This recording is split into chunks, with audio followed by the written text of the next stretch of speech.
اعوذ باللہ من الشیطان الرجیم بسم اللہ الرحمن الرحیم اللہ اکبر سبحان اللہ الحمدللہ استغفر اللہ الصلاۃ والسلام علیک یا رسول اللہ وعلی آلک و اصحابک یا حبیب اللہ۔ ناظرین، آپ سب لوگوں کی خدمت میں السلام علیکم ورحمۃ اللہ۔ آج کی ویڈیو بڑی خاص ہونے جا رہی ہے ناظرین، اس لیے کہ آج آپ کو ہم تعویذ کے متعلق بتانے جا رہے ہیں کہ تعویذ کیا ہوتے ہیں، یہ کیسے اثرات ان رکھتے ہیں، اور دنیا میں کیا تعویذ صرف مسلمان ہی کرتے ہیں یا باقی مذہب کے لوگ بھی تعویذ لکھتے ہیں، یا ان کے اثرات ہوتے کیا ہیں۔ ناظرین، آپ نے دیکھا ہوگا کہ بہت سارے ہمارے مفتی حضران جو حضرات ہیں، مولانا حضرات ہیں، یا بہت سارے ایسے عامل جن کے پاس آپ لوگ رابطے کرتے ہی رہتے ہیں، اس لیے کہ انسان ہر وقت اپنے جو معاملات ہوتے ہیں ان کے سلوشن یعنی ان کی نجات کی راہ میں ہمیشہ کوئی نہ کوئی سبب ڈھونڈتا رہتا ہے۔ سب سے بڑا سبب تو ظاہر ہے کہ اللہ تعالیٰ کی ذات ہے، اور اللہ تعالیٰ کی ذات سے دعا کی جاتی ہے، نماز پڑھتے ہیں وہ بھی دعا ہی ہے، اس کے علاوہ وظائف کرتے ہیں۔ لیکن وہ لوگ جو ان تمام چیزوں سے اوپر چڑھ جاتے ہیں وہ تعویذوں کی طرف یا جادو کی طرف چلنا شروع کر دیتے ہیں۔ ناظرین، تعویذوں کی کہانی بڑی پرانی ہے۔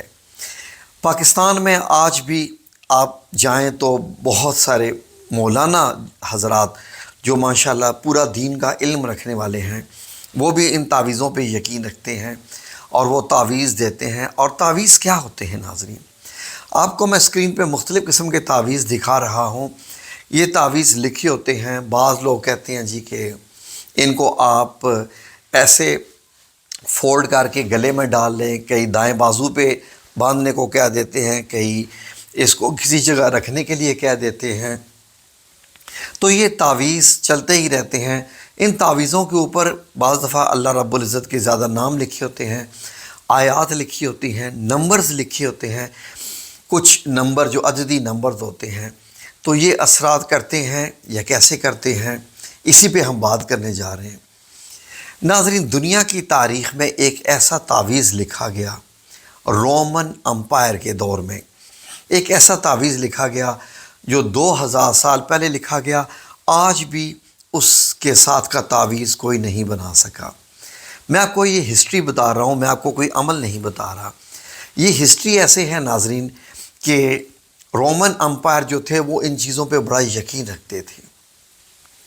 ناظرین، جب سے انجیل نازل ہوئی تو وہاں کے جو کاہن تھے، جادو کرنے والے اور علم جاننے والے، انہوں نے تعویذ بنانے شروع کر دیے۔ تو رومن امپائر نے بھی ایک ایسا تعویذ بنایا کہ جس نے رومن امپائر کو بڑا اونچا کھڑا کر دیا۔ کیا وہ تعویذ کی وجہ تھی یا کیا تھی؟ ناظرین، یہ تعویذ آج سے 2000 سال پہلے لکھا گیا، ابھی تک اس کا توڑ نہیں بن سکا یا اس کو مکمل سمجھا بھی نہیں جا سکا۔ یہ تعویذ کیا ہے؟ یہ کیسا ہے؟ ناظرین، جیسا کہ خانے بنائے جاتے ہیں تعویذوں میں، ان خانوں میں کچھ الفاظ لکھے جاتے ہیں۔ ان خانوں میں کس کو بلایا جاتا ہے؟ قدرت کو بلایا جاتا ہے، یا جو مختلف جنات ہوتے ہیں ان پہ یہ اثرات رکھتے ہیں، یا کچھ جو موکلات ہوتے ہیں ان کو وہ بلایا جاتا ہے۔ کئی تعویذوں میں تو فرشتوں کو بلایا جاتا ہے، فرشتوں کے نام لکھے جاتے ہیں، اور کئی جو جادو کے تعویذ ہوتے ہیں ان پہ جو بڑے بڑے شیطان ہوتے ہیں ان کے نام لکھے جاتے ہیں۔ ناظرین، اس تعویذ کو ایسے بنایا گیا، اس طریقے سے بنایا گیا کہ ناظرین اس میں کہا جاتا تھا کہ اگر مریض کو یہ پہنا دو یا اس کے سامنے رکھ دو تو وہ شفا پا جائے، یا اگر کسی سے جنات سے جان چھڑانی ہے یا قسمت بدلنی ہے تو اس سے۔ تو ناظرین، یہ کیا معاملات اثر رکھتے ہیں؟ کیا وجہ ہے؟ کوئی مفتی حضرات اس پہ کے بارے میں بات کریں گے، لیکن ہم اس تعویذ کے بارے میں بات کرنے جا رہے ہیں کہ جو انگریز، عیسائی، رومن امپائر نے اس کو بنایا اور اس کی سمجھ آج تک نہیں۔ اور دوسری ایک اور بہت بڑی بات کہ ایسا تعویذ آج تک بن بھی نہیں سکا دوبارہ۔ اس تعویذ میں جو لفظ استعمال کیے گئے وہ کیا ہے، میں بھی آپ کو اسکرین پہ لکھانے جا رہا ہوں۔ ناظرین اگر آپ اسکرین پہ غور کریں تو ناظرین اس میں 25 کے قریب جو ہے وہ الفاظ استعمال ہوئے. کیسے استعمال ہوئے اگر آپ غور کریں تو یہ 5 ضرب 5 کا ایسا خانہ بنا ناظرین جس میں کتنے لفظ استعمال کیے گئے؟ 5. آئیے آپ اسکرین پہ ذرا لفظ دیکھیں اور اب آپ نے ان الفاظ پہ غور کرنا ہے کہ یہ تعویذ ایسا کیسے بنا اور اس کو نہ کوئی دوبارہ بنا سکا، نہ اس کا کوئی توڑ پیدا کر سکا، نہ اس کو کوئی آج تک سمجھ سکا. ناظرین اس میں جو لفظ استعمال کیے گئے، اوپر میں 5 لفظ استعمال کیے گئے، ان سے ایک لفظ بنا 5 حروف سے. آپ اس کو اگر غور سے دیکھیں تو ناظرین اس کو پیلنڈرومز کہتے ہیں ان کی زبان میں، پیلنڈرومز. یہ ایسے الفاظ استعمال ہوئے کہ جس طریقے سے بھی مرضی پڑھیں آپ کو الفاظ پورے ملتے ہیں. سب سے اوپر جو لفظ استعمال ہوا SATOR، ساتور یہ لفظ، یا سیٹور آپ اس کو جیسے پڑھنا چاہیں. اس کے نیچے لفظ استعمال ہوا ہے اریپو. اس کے نیچے جو درمیان والی لائن ہے اس کے نیچے لفظ ہے TENET، ٹیننٹ. اور اس کے نیچے چوتھے نمبر پہ اوپیرا اور 5ویں نمبر پہ لفظ استعمال ہوا روٹاس، روتاس. اب اگر آپ غور کریں لیفٹ سے اگر آپ پڑھنا شروع کریں ناظرین تو آپ یہ دیکھیں کہ سامنے سے بھی لفظ بنتا ہے سیٹور. جب آپ اوپر سے نیچے کی طرف گھمائیں تو سیٹور بنتا ہے، اور لیفٹ سائڈ سے بھی اگر آپ گھمائیں نیچے آئیں تو لفظ سیٹور ہی بنتا ہے. اس کے بعد اب سیٹور کو اگر الٹا پڑھا جائے تو آپ جو سب سے نیچے والی لائن پہ آ جائیں تو اس پہ آپ پڑھیں گے، یعنی کہ اگر آپ سیٹور کو الٹا کر کے پڑھیں تو لفظ روٹاس بنتا ہے، روٹاس. اب اگر دائیں والا جو نیچے والا کونا ہے یہاں سے اگر آپ پڑھنا شروع کریں اوپر کی طرف تو پھر لفظ سیٹور بنتا ہے. اور اگر اوپر سے آر سے دائیں والا جو ہمارا کالم ہے اس کو پڑھنا شروع کر دیں تو روٹاس اور سیٹور، بیسیکلی ایک ہی لفظ کو الٹا سیدھا پڑھا جا رہا ہے. اب اگر آپ غور کریں تو جو نمبر 2 پہ لفظ اریپو بنتا ہے، نمبر 2 پہ اریپو، اگر آپ نمبر 2 لائن کو پڑھیں تو آپ کو یہ لفظ اریپو پڑھتا ہے، جی پڑھا جا سکتا ہے. اور اگر آپ اوپر سے کالم سے نمبر 2 والی جو باکس ہے وہاں سے شروع کریں تو وہاں بھی لفظ آپ کو اریپو پڑھتا ہے. اس کے علاوہ جو تیسرا کالم ہے جو کہ ٹیننٹ ہے، اگر آپ اس کو اوپر سے نیچے پڑھیں تو ٹیننٹ بنتا ہے. اگر آپ بائیں سے دائیں درمیان والا جو رو بنتی ہے، درمیان والا کالم، اس کو بھی پڑھیں تو ٹیننٹ بنتا ہے اور این سینٹر میں آتا ہے. اسی طریقے سے جو لفظ اوپیرا بنتا ہے، اگر آپ چوتھی جو لائن ہے ان سے پڑھنا شروع کریں تو لفظ اوپیرا بنتا ہے. اور اگر آپ نیچے والی لائن سے جو سب سے نیچے والی رو ہے نمبر 2 کالم سے نیچے سے اوپر کی طرف پڑھیں تو بھی اوپیرا بنتا ہے. اس کے بعد آپ اگر اوپر سے چوتھے نمبر کالم شروع کریں، چوتھے نمبر سے کالم شروع کریں OPERA، پھر بھی اوپیرا بنتا ہے.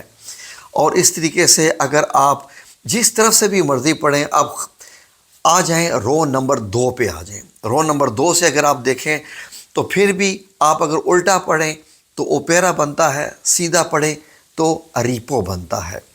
اسی طریقے سے ناظرین آپ یہ دیکھ لیں کہ یہ سارے کے سارے الفاظ جو ہے وہ ایک دوسرے کا جو ہے وہ سپورٹ کرتے ہیں.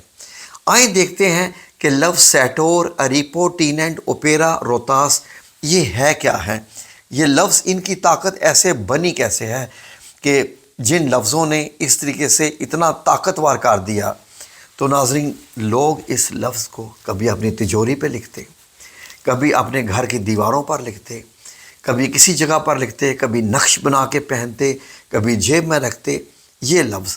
ناظرین اگر آپ لفظ سیٹور SATOR کو پڑھیں تو لاطینی زبان میں، لیٹن لینگویج میں اس کا مطلب بنتا ہے کسان، یعنی بیج بونے والا، بانی، کریٹر، میکر، مصنف، دا رائٹر.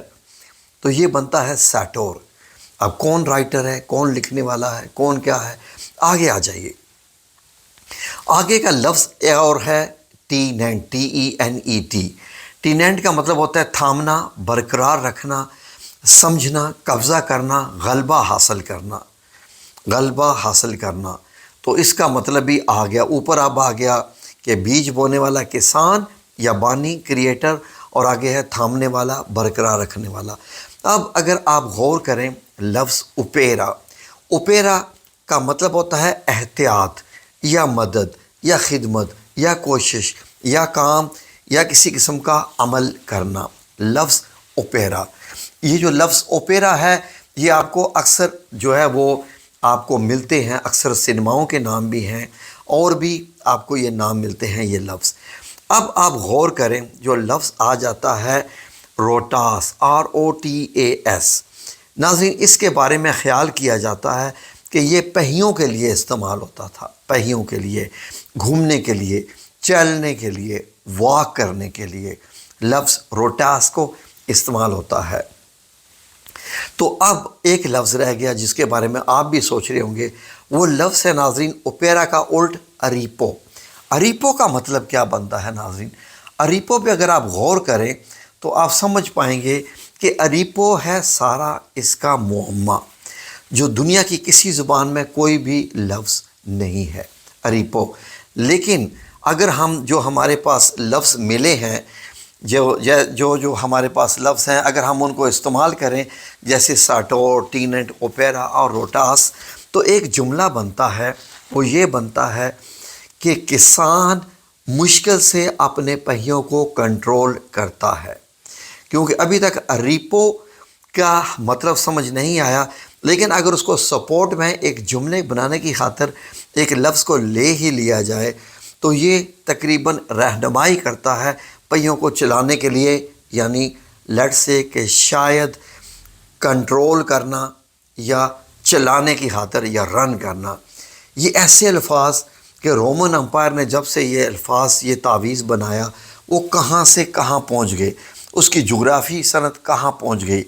ناظرین پھر بعض لوگوں نے اس پہ جب مزید کوڈنگ کرنے کی کوشش کی، بہت سارے جتنے بھی ان کے اسپریچولس ممبرز تھے یورپ کے، تو انہوں نے اس کو ڈی کوڈ کرنے کی کوشش کی، لیکن اس کا کوڈ کچھ بھی حاصل نہیں کر سکے۔ تو انہوں نے ایک نقش بنایا ایک طاقت کا، جو کہ آپ اسکرین پہ دیکھ رہے ہیں۔ انہوں نے یہ کہا کہ جو سپریم طاقت ہے، جو سپریم طاقت ہے، ہماری نظر میں تو سپریم طاقت اللہ رب العزت کی ذات ہی ہے، اللہ تعالیٰ کی ذات سے بڑھ کے کوئی کچھ بھی نہیں ہے۔ تو ناظرین انہوں نے اس طریقے سے اس کی ایک شکل بنائی، ایک کسان بنایا، اس کے ہاتھ میں جو ہے وہ ایک ہتھیار اس کو پکڑایا اور یہ کہا کہ آپ یہ کہہ سکتے ہیں کہ بیج بونے والا روزانہ کے کاموں کے فیصلے کرتا ہے، لیکن اس کی تقدیر کا فیصلہ سپریم پاور کرتی ہے۔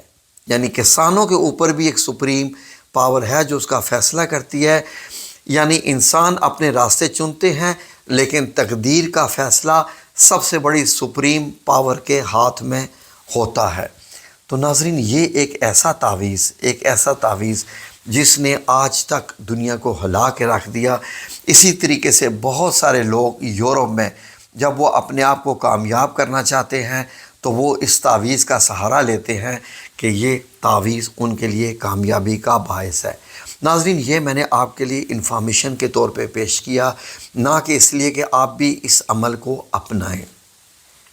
یہ تو تھی تعویذوں کی تاریخ، اور جب سے اللہ رب العزت کے کلام نازل ہونا شروع ہوئے، شیطانی طاقتیں بھی ظاہر ساتھ ساتھ ہیں۔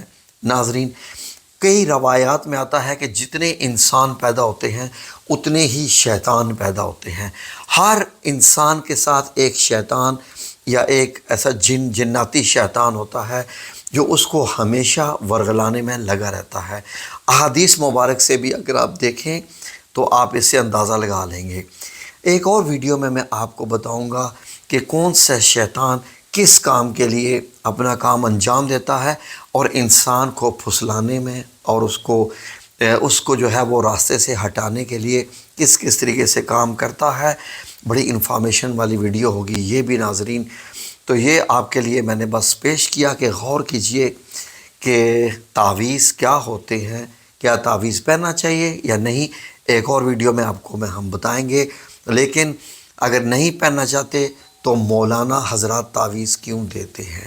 بڑے بڑے، میں تو نہ مولانا ہوں، نہ مولوی ہوں، نہ عالم ہوں، نہ کچھ ہوں، میں تو آپ جیسا ہی ہوں، لیکن میں یہ سوال کھڑا کر رہا ہوں کہ مولانا حضرات تعویذ کیوں لکھتے ہیں؟ کسی مولانا کو بھی پکڑ کے دیکھ لیجئے، کوئی قسم کھا سکتا ہے کہ اس نے زندگی میں تعویذ نہیں لکھا؟ قرآن پر قسم کھا کے، قرآن پر ہاتھ رکھ کر، اور تعویذ دینے کے یہ پیسے لیتے ہیں، ہزاروں میں لاکھوں میں بھی لیتے ہیں تعویذ دینے کے، اور کیا کیا عمل کرتے ہیں، کسی اور ویڈیو میں آپ کو میں بتاؤں گا انشاءاللہ باذن اللہ تعالی۔ جزاکم اللہ خیر، دعاؤں میں یاد رکھیے گا، ہم بھی آپ کو دعاؤں میں یاد رکھتے ہیں۔ اللہ رب العزت سب کا خود ہی بھلا کر دے۔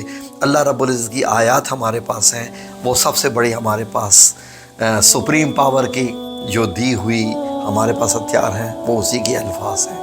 جزاکم اللہ خیر، اللہ آپ سب لوگوں کو اپنی حفظ و امان میں رکھے، آمین یا رب العالمین، برحمتک یا ارحم الراحمین۔